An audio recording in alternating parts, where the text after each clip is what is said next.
எல்லாருக்கும் happy afternoon. எல்லோரும் நல்லா இருக்கீங்களா? இன்றைக்கி ஆடி மாதத்தில் ரொம்ப ரொம்ப ஸ்பெஷலான ஒரு நாள்னு சொல்லலாம். அம்பாள் வந்து வயசுக்கு வந்த ஒரு நாள்னு சொல்லலாம். ஆடிப்பூரம்.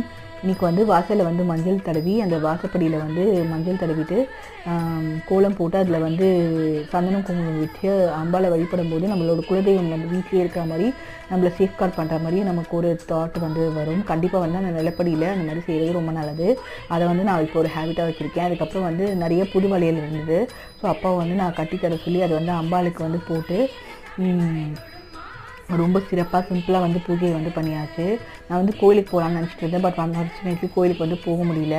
பட் இருந்தாலும் வீட்டுக்கு வந்து 4-5 சுமங்கலிகளுக்கு வந்து நம்மளால் முடிஞ்ச ஒரு பிரசாதம், ஒரு காஃபியோ இல்லை ஒரு டீயோ ஒரு பாயசமோ ஏதோ ஒன்று நம்மளால் முடிஞ்ச ஒரு சின்ன பாயசம் ஏதோ ஒன்று கொடுத்துட்டு, அதுக்கப்புறம் நம்ம இப்போ வெற்றிலை பாக்கு கொடுத்துட்டோ இல்லைனா குங்குமம் கொடுத்தா கூட போதும். அதோட நிறைவே வந்து தனி. கோயிலுக்கு போய் தான் அந்த நிம்மதி வரணுன்றது இல்லை.